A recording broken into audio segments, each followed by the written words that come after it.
Emma stared at the blackened skeleton of her home, everything she'd built reduced to charcoal and memories. The acrid smell of burned wood still hung in the morning air.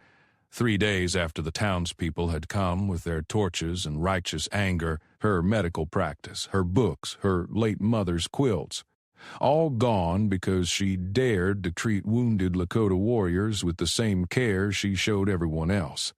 She picked through the debris with trembling hands, searching for anything salvageable. A twisted metal picture frame caught her eye, the photograph inside destroyed, but the silver somehow surviving the flames. She clutched it to her chest and fought back tears. Crying wouldn't rebuild her life. The sound of approaching horses made her look up. Her heart hammered as she recognized the riders, Lakota warriors led by a man she'd treated just weeks ago. Chief Mato sat tall on his painted horse, his dark eyes taking in the destruction. She'd removed an infected arrow from his shoulder, and he'd paid her with respect and genuine gratitude, unlike the grudging tolerance she received from her own people. Emma stood slowly, ash smudging her torn dress. She had nowhere to run, and honestly, she was too tired to try. If they'd come for revenge against the town, she couldn't blame them. The white settlers had shown nothing but hatred. Mato dismounted and approached carefully, his movements deliberate and non-threatening. "Dr. Emma," he said, his English clear and respectful, "we heard what happened." She lifted her chin despite her exhaustion. "If you've come to gloat, I understand. My own people destroyed everything because I helped yours. We came to help you rebuild." The simple words hit her like a physical blow. She stared at him, searching his weathered face for deception or mockery. She found neither. Behind him, his warriors were already dismounting, and she noticed they carried tools and bundles of materials. "Why would you help me? The town made it clear what they think of anyone who shows kindness to your people." Mato's expression remained steady. "You helped us when we needed healing. Now you need help. It is what honorable people do." Emma felt something crack inside her chest, not breaking, but opening. When had anyone in Millfield ever spoken of honor when it came to treating her fairly? She looked at the ruins of her home, then at this man who had every reason to hate her people but chose compassion instead. "I have nothing to pay you with," she whispered. "We ask for no payment, only that you continue to heal those who need it, regardless of their skin color." A tear finally escaped down her cheek, cutting a clean path through the soot. She nodded, not trusting her voice. Mato gestured to his men, and they began unloading supplies, fresh lumber, tools, even canvas for temporary shelter. "We will start with foundation," he said, rolling up his sleeves. "Strong foundation makes strong house." Emma wiped her eyes and looked around at these men who had come to help her when her own neighbors had abandoned her to the ashes. Maybe her mother's voice in her memory was right. Sometimes the family you choose is stronger than the one you're born into. She picked up a hammer from Mato's pile of tools. "Then let's build something stronger than what they burned down." The sound of hammering woke Emma at dawn, and she found the Lakota chief already working on her foundation. She'd spent the night in the canvas shelter his warriors had erected, the first real rest she'd had since the fire. Now she emerged to find Mato carefully measuring and cutting lumber in the early morning light. He looked up as she approached, no embarrassment in his expression at being caught working before she'd even awakened. "Foundation must be level," he said simply. "Crooked foundation makes everything else crooked." Emma watched him work, noting the precision in his movements.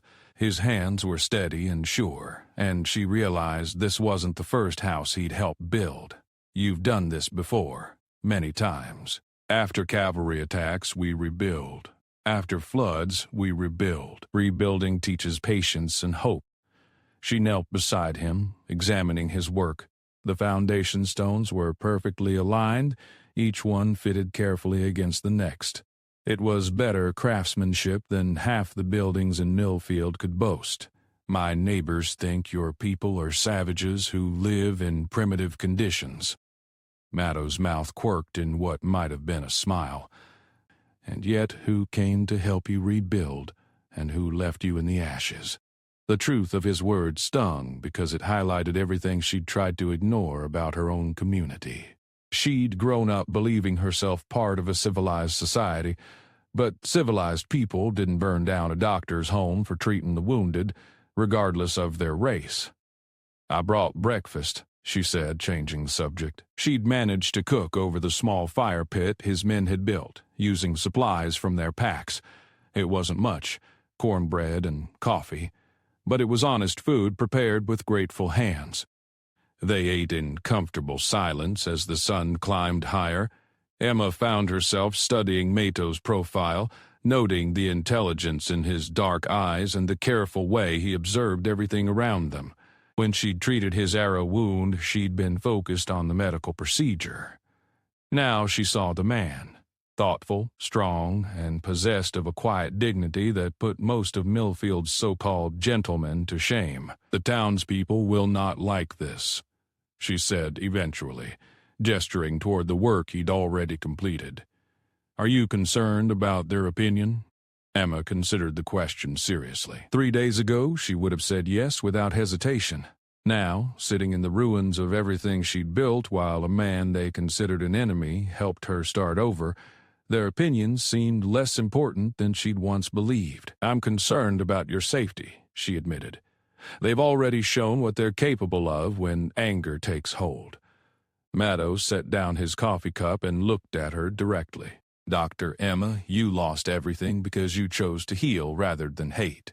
That took courage most people never find.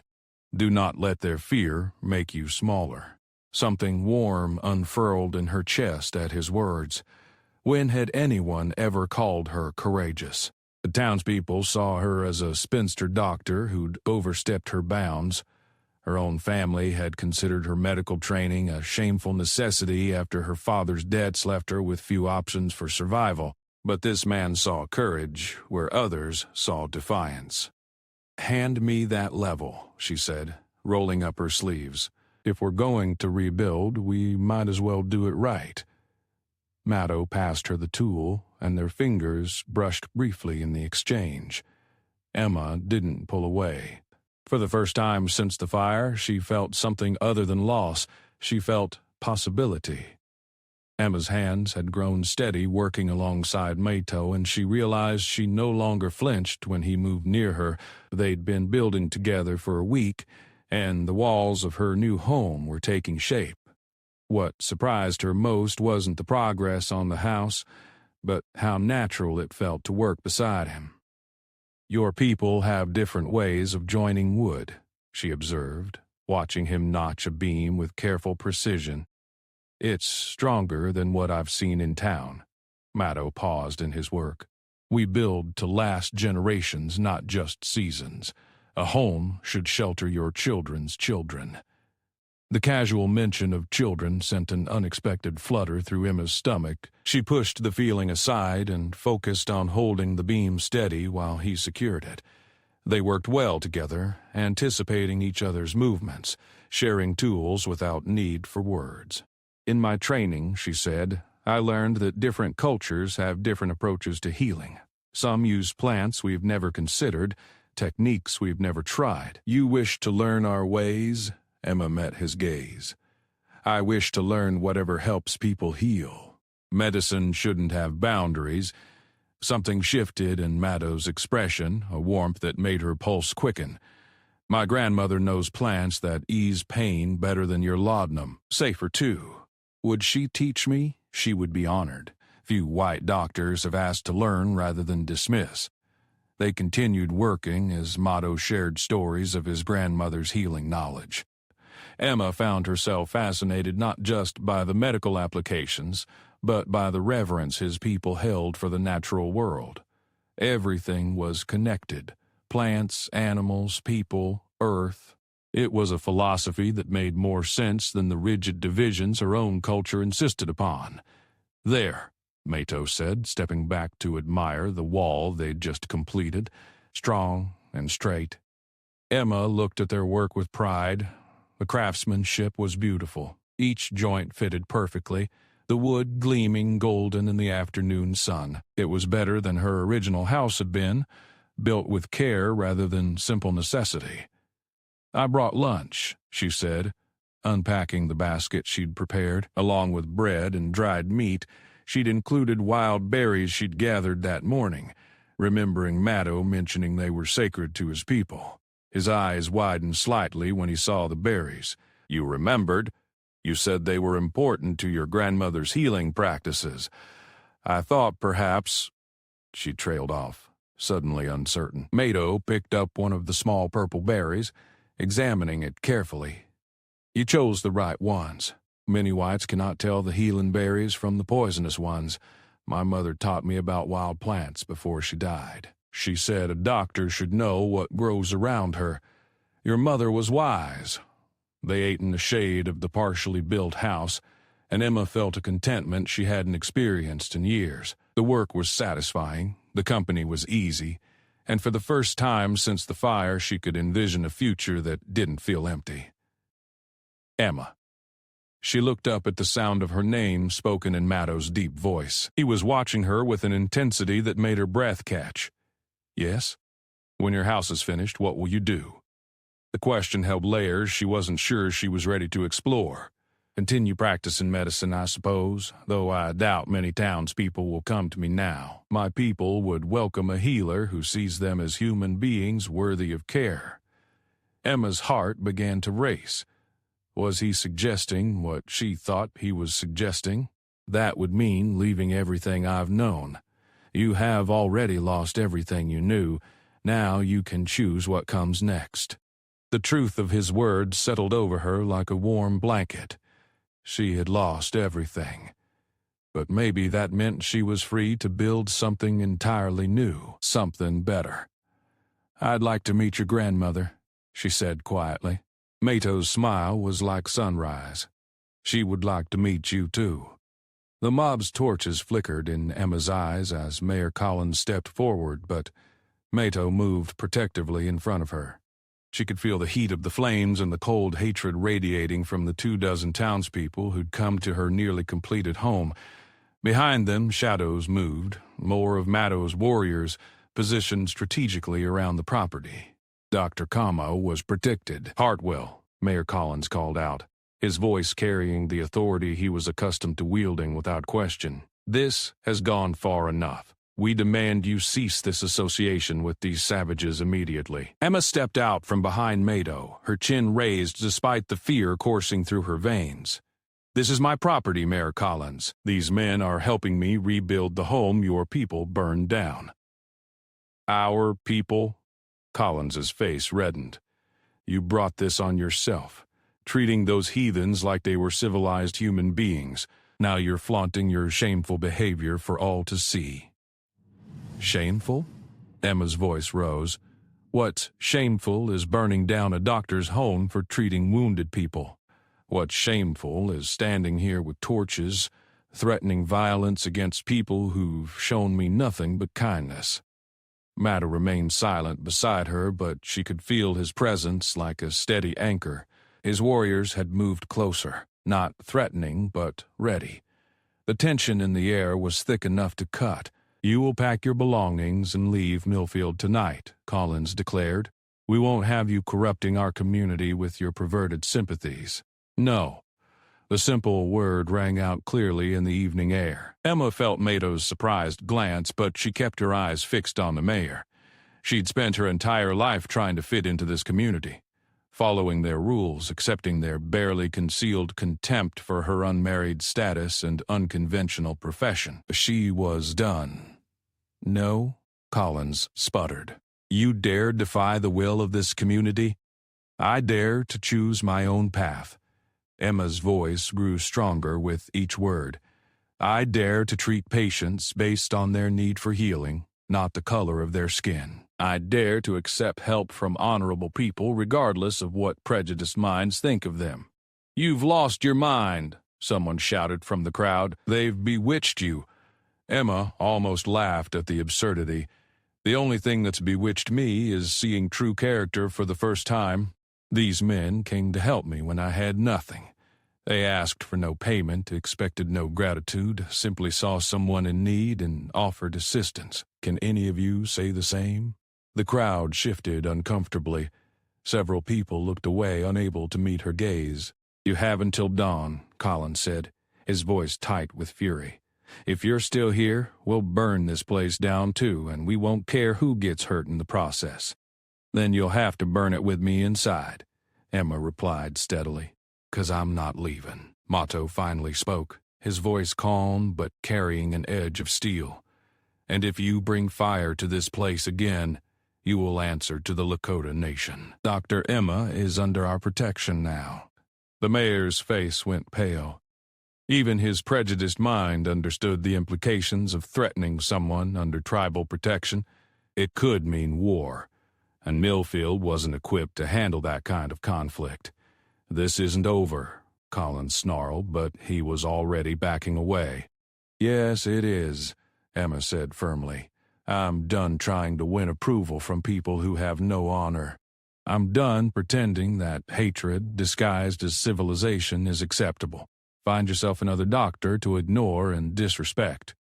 As the crowd dispersed, muttering threats and curses, Emma felt Mato's hand gently touch her shoulder. That was brave, he said quietly. That was overdue, she replied, surprised by how light she felt. For the first time in her adult life, she'd chosen her own path without worrying about others' approval. It was terrifying and exhilarating. What happens now? She asked. Mato's eyes held warmth and something deeper. Now we finish building your house, and then we see what else we can build together. Emma's heart raced as Mato's fingers gently touched the bruise on her cheek where a thrown rock had struck.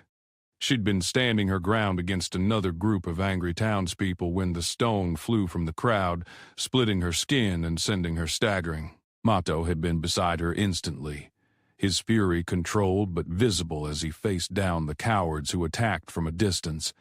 It's not serious, she said, though her cheek throbbed with each heartbeat. They were sitting inside her nearly completed house, lamplight casting warm shadows on the new walls they'd built together. Any injury is serious when it comes from hatred, Mato replied, his touch infinitely gentle as he examined the wound. This needs cleaning. Emma closed her eyes as he tended to her injury with the same careful attention she'd given to his arrow wound weeks ago. His hands were steady and sure, and she found herself leaning into his touch despite the pain. Why do you stay? She asked quietly. Your people are safe in your territory. You could leave me to face this alone.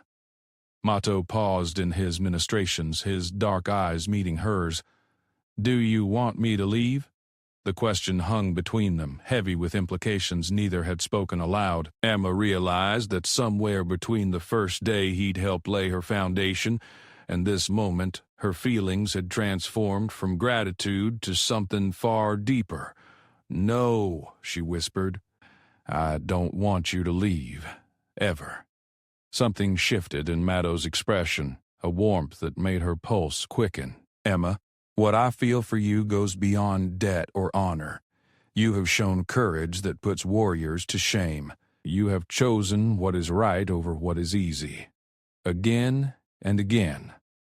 I chose you, she said, the words coming from somewhere deep in her heart. When they demanded I turn away from your people, I chose you. When they threatened to destroy everything again, I chose you. Mato's hand cupped her uninjured cheek, his thumb tracing her skin with reverent care. And I choose you. Your strength, your compassion, your fierce heart that refuses to bow to hatred. The town will never accept this, Emma said, though she made no move to pull away from his touch. Then we will make our own place where acceptance isn't needed, only love. The word hung between them, finally spoken aloud. Emma felt tears prick her eyes, but they were tears of joy rather than sorrow. She'd spent so many years believing she would never find someone who truly understood her, who valued her strength rather than trying to diminish it. I love you too, she said, her voice steady despite the magnitude of the confession. I love your honor, your gentleness, the way you see possibilities where others see only problems. Maddow leaned closer, his forehead resting against hers. Are you certain? Choosing this path means leaving behind everything familiar. Emma thought of everything familiar. The town's grudging tolerance, the loneliness of her practice, the constant struggle to prove her worth to people who would never truly accept her.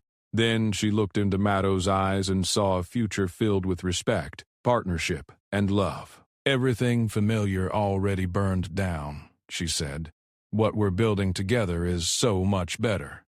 When he kissed her, it was soft and careful, mindful of her injured cheek but full of promise. Emma felt something settle into place in her chest, a rightness she'd never experienced before. This wasn't the desperate grasping of loneliness or the practical arrangement her society expected. This was choice, mutual and free. When they broke apart, Emma smiled despite her bruises. So what do we do now? Maddow's answering smile was radiant. Now we finish your house. Then we start planning our life together. Emma looked around at the walls they'd built with their own hands, solid and straight and strong. It was more than a house, it was proof that something beautiful could rise from ashes, that love could flourish even in the face of hatred.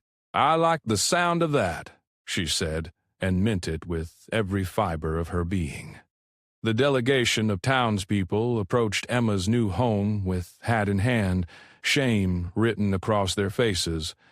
Emma watched from her porch as Mayor Collins led the group, his usual bluster replaced by uncomfortable humility.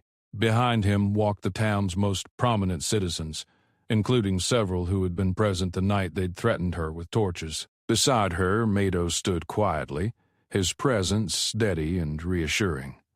They'd been married for 2 weeks now, a beautiful ceremony that blended both their traditions under the open sky. Emma had never felt more complete, more certain of her path. Hartwell, Mayor Collins began, then caught himself.